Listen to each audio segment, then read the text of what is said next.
Baik, selamat siang. Saat ini saya sedang berada di Aula Balai Desa Cimenga, di mana di sini baru saja selesai dilaksanakan Musdesus, pembentukan Koperasi Desa Merah Putih Desa Cimenga. Nah, di sini saya akan mewawancarai Pak Juhaidi selaku dari Dinas Koperasi Kabupaten Kuningan ya Pak ya. Oke nih Pak, bagaimana sih Pak Dinas Koperasi Kabupaten Kuningan memaknai instruksi Presiden terkait pembentukan Koperasi Merah Putih ini? Ya. Memang kami dari Dinas Koperasi UKM Perdagangan dan Perindustrian menyambut baik sekali dengan adanya instruksi dari Pak Presiden kita Pak Prabowo sesuai dengan instruksinya nomor 9 tahun 2025 bahwa tiap desa kelurahan se-Indonesia itu harus membentuk semuanya menjadi Kopdes Merah Putih, itu sesuai dengan perekonomian bangsa Indonesia. Koperasi itu adalah sebagai sokok guru perekonomian rakyat di Indonesia, seperti itu. Ya, yang selanjutnya desa-desa yang memang harus dibentuk Kopdes Merah Putih yang tadi udah disebutkan sesuai dengan 7 gerai yang harus disediakan di tiap-tiap desa itu supaya kebutuhan pokok yang memang dibutuhkan oleh masyarakat, rantai pasoknya supaya bisa cepat sampai ke masyarakat atau ke anggota koperasi yang memang dibutuhkan, seperti itu. Oke Pak. Untuk target jangka panjangnya apa nih Pak dari Koperasi Merah Putih ini?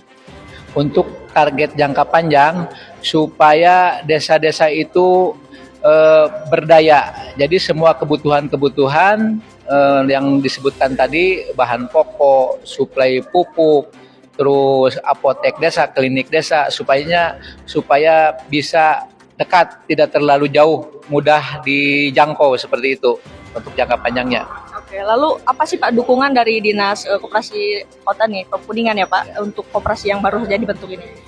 Untuk dukungan dari dinas, kami mengadakan sosialisasi dan kedepannya akan mengadakan pelatihan-pelatihan untuk pengurus, untuk pengawas, dan selanjutnya pembinaan ke tiap-tiap desa. Bayangkan dari 376 desa kelurahan yang ada di Kabupaten Kuningan, mungkin tiap hari kami harus turun ke desa-desa seperti itu.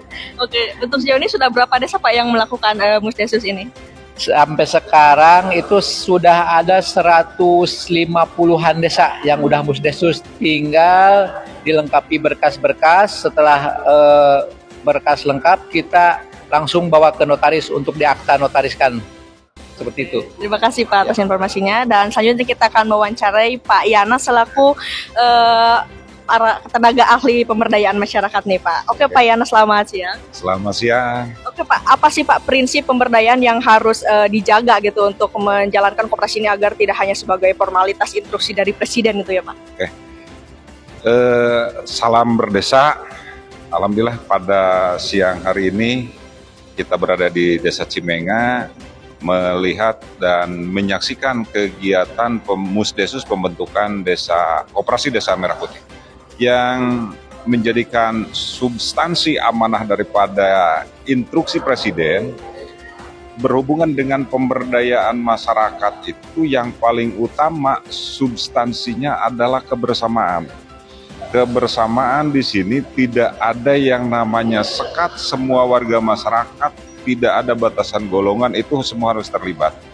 Pemberdayaannya lebih mengutamakan dalam hal mitigasinya, itu penganalisaan apa potensi desa yang perlu diangkat dan perlu diakomodir dengan yang namanya koperasi.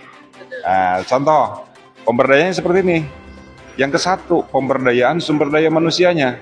Berarti memberdayakan sumber daya manusia potensinya yang mampu mengembangkan dan mengelola koperasi.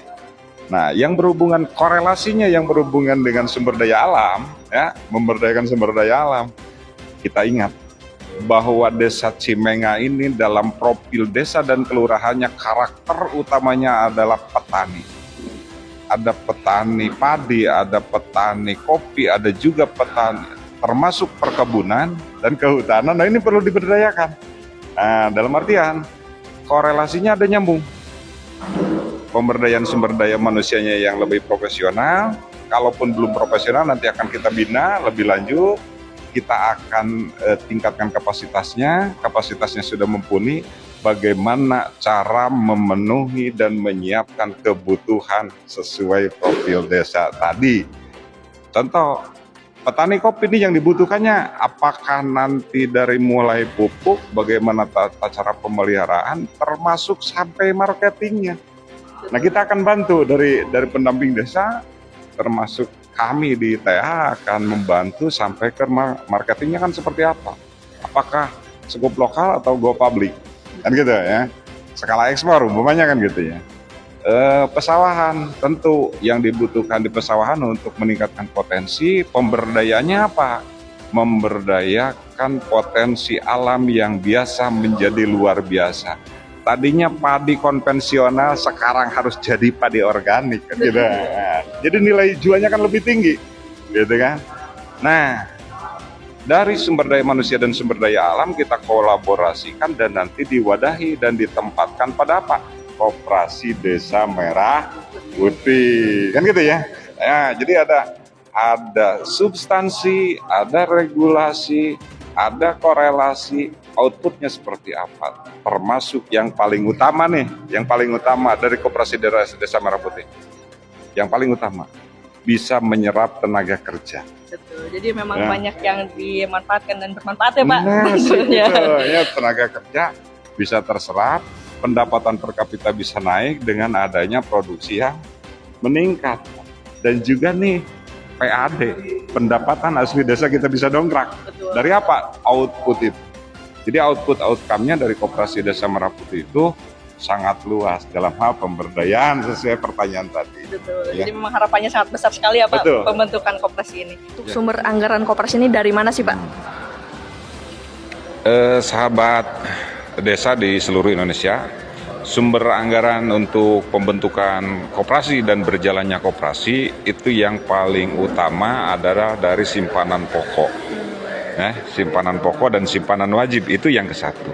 Dan yang selanjutnya nanti untuk pengembangan dan lain sebagainya sesuai amanah dari pusat, nanti ada dana alokasi khusus nih dari APBN ataupun dari pemerintah daerah, provinsi dan kabupaten nanti ke depannya. Jadi untuk pengembangan bidang usahanya bukan hanya sumber dana dari sekedar anggota, tapi nanti akan ada bantuan-bantuan lainnya. Dengan catatan catatannya gini, kelengkapan administrasinya jelas, lengkap, dokumen berita acara, kegiatan, daftar hadir musdesusnya, lalu nanti dijadikan dasar untuk pembentukan akta notaris, kan gitu ya. Nah, setelah akta notaris ada, nanti dilengkapi lagi dengan yang namanya NIB. Nomor izin berusaha kan gitu ya, SIUP dan lain sebagainya, itu kelengkapan dokumen-dokumen. Kalau dokumennya sudah lengkap dan lain sebagainya, nanti kita bisa memproses, nanti akan diproses dan akan dikaji mana nih yang layak dan tidak oleh pemerintah kan gitu. Jadi untuk diberikan iya ada kriteria syarat tersendiri untuk menerima atau penyerapan anggaran gitu. Jadi intinya kegiatan koperasi ini nanti ke depan diharapkan bisa mengembangkan potensi yang ada, menampung potensi yang ada, dan juga bisa menjadikan pusat perekonomian di desa. Mungkin itu ya tentang sumber anggaran. Terima kasih. Dan terima kasih Pak atas menurutnya. Kita akan wawancari Bu Betty selaku Sekmat Kecamatan dan Halo. Selamat siang Bu Betty. Selamat siang. Oke Bu, selaku pihak yang paling dekat dengan desa nih, apa sih Bu yang akan dilakukan itu sebagai langkah konkret dalam mendukung koperasi yang baru saja dibentuk ini? Terima kasih. Ya, sesuai dengan amanat undang-undang ya nomor 25 tahun 92 tentang koperasi, bahwa koperasi merupakan soko guru ya di Indonesia, yang ini merupakan salah satu instruksi dari Bapak Presiden ya nomor 9 tahun 2025 terkait dengan pengukuhan koperasi ya terciptanya koperasi. Jadi pada saat ini kami selaku sekretaris kecamatan sangat mendukung dan memfasilitasi seluruh kegiatan-kegiatan yang ada di desa ya. Mungkin sejauh ini kami fokusnya yaitu mengevaluasi, kemudian memberikan support ya bagaimana mengkomunikasikan sejauh mana kendala-kendala yang ada di lapangan dalam rangka misalnya keperjalanannya koperasi. Mungkin itu saja. Oke, Bu. Harapan nih Bu untuk Desa Cimengak karena baru saja membentuk koperasi Desa Merah Putih, apa sih Bu harapannya agar lebih baik, lebih maju seperti itu? Harapan bagi saya dengan adanya koperasi bisa meningkatkan taraf hidup perekonomian di desa. Yang kemudian juga diharapkan seluruh warga masyarakat untuk ikut bersama-sama memiliki koperasi ini supaya berjalan dengan baik, kemudian juga menjadi pionir ya, karena di sini penduduknya lumayan nggak terlalu banyak, jadi mungkin bisa digeroh ya. Artinya pemerintahan, saya sangat mensupport pemerintahan desa untuk terus memberikan pemahaman kepada pihak masyarakat untuk ikut membesarkan koperasi Merah Putih. Iya, betul. Terima kasih Ibu Betty atas harapan dan informasinya. Mungkin cukup sekian untuk pada wawancara siang ini. Saya Ulfa Nurfauziah, pamit.